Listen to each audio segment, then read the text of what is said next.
वा स्थापना दिवस आणि जागतिक कामगार दिन या ठिकाणी आपण उत्साहामध्ये साजरा करत आहोत। सर्वप्रथम महाराष्ट्र राज्याच्या स्थापना दिनाच्या आणि जागतिक कामगार दिनाच्या जिल्हावासियांना मी मनपूर्वक हार्दिक शुभेच्छा व्यक्त करतो। 1 मे 1960 रोजी महाराष्ट्राचा मंगल कलश या देशाचे नेते, या जिल्ह्याचे सुपुत्र स्वर्गीय यशवंतरावजी चव्हाण साहेबांनी राज्यामध्ये आणला। राज्य आज 67 वर्ष प्रगतीचे वेगवेगळे टप्पे पादाक्रांत करत पुढं राज्याची वाटचाल सुरू आहे। या राज्याच्या जडणघडणीमध्ये, उभारणीमध्ये नेहमीच सातारा जिल्ह्याचं खूप मोठं योगदान राहिलेलं आहे। स्वर्गीय यशवंतरावजी चव्हाण असतील, स्वर्गीय लोकनेते बाळासाहेब देसाई साहेब असतील, या जिल्ह्याच्या सुपुत्रांनी जिल्ह्याचं नेतृत्व तर केलंच, परंतु राज्याला नेतृत्व दिलं आणि राज्याचा जो प्रगतीचं शिखर कळस आपण आज पाहतोय, त्या प्रगतीचा पाया रचण्याचं काम अशा या दिग्गज थोर विभूतींनी या ठिकाणी केलेलं त्यांचं स्मरण आजच्या पुण्य दिवशी करणं, आजच्या पवित्र दिवशी करणं ही निश्चितच सर्व जिल्हावासियांचं आपल्या सर्वांचं आद्य कर्तव्य आहे। आज राज्य मगाशी म्हटलं तसं कृषी क्षेत्रामध्ये, सहकार क्षेत्रामध्ये, जलसिंचनाच्या क्षेत्रामध्ये, औद्योगिक क्षेत्रामध्ये, परकीय गुंतवणुकीच्या क्षेत्रामध्ये, शैक्षणिक क्षेत्रामध्ये, क्रीडा क्षेत्रामध्ये, असं हर एक क्षेत्रामध्ये आपल्या राज्यानं नेहमीच देशामध्ये एक अग्रगण्य स्थान स्वतःचं असं निर्माण केलेलं आहे।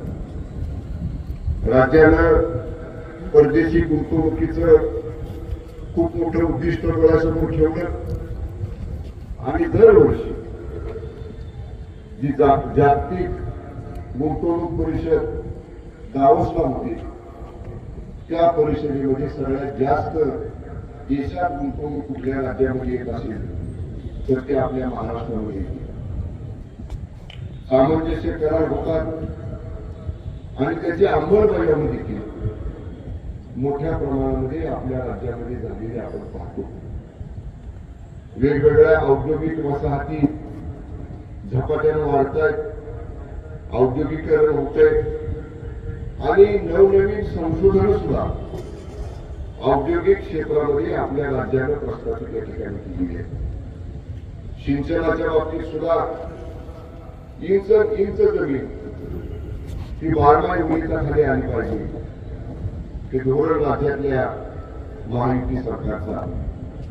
जलसंपदा प्रकल्पाला मोठ्या प्रमाणामध्ये सुधारित प्रशासकीय मान्यता देऊन अपुरे राहिलेले जलसंपदा प्रकल्प ज्याच्या माध्यमातून शेतीला बारमाही पाणी देता येईल आणि केवळ जलसंपदा प्रकल्पच पूर्ण करून नव्हे तर त्या प्रकल्पामुळे बाधित होणाऱ्या पुनर्वसित लोकांना, प्रकल्पग्रस्तांना सुद्धा न्याय देण्याची भूमिका ही महाराष्ट्राच्या महायुती सरकारनं आदरणीय मुख्यमंत्री देवेंद्रजी फडणवीस साहेब, आदरणीय उपमुख्यमंत्री एकनाथजी शिंदे साहेब, आदरणीय उपमुख्यमंत्री सुरेंद्रताई पवार या सगळ्यांनी मिळून हे उद्दिष्ट या ठिकाणी डोळ्यासमोर ठेवलेलं आहे।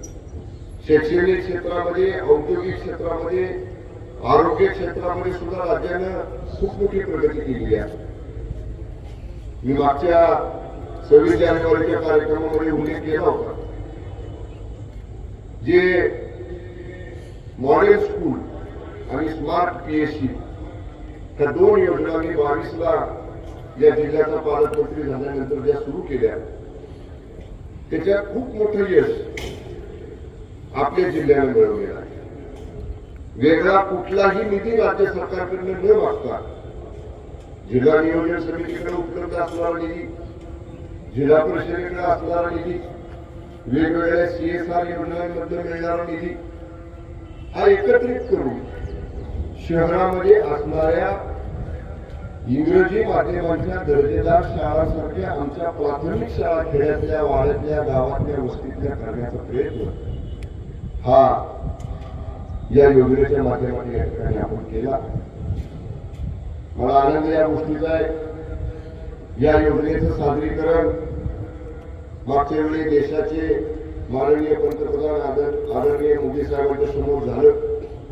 जिल्ह्याला तो मान मिळाला की हे केलेलं शिक्षण क्षेत्रातलं काम, आरोग्य क्षेत्रातलं काम हे माननीय देशाचे पंतप्रधान महोदयांच्या समोर सादरीकरण करण्याचा मान सुद्धा आपल्या सातारा जिल्ह्याला मिळाला. अनेक गोष्टी आहेत, अनेक बाबी आहेत.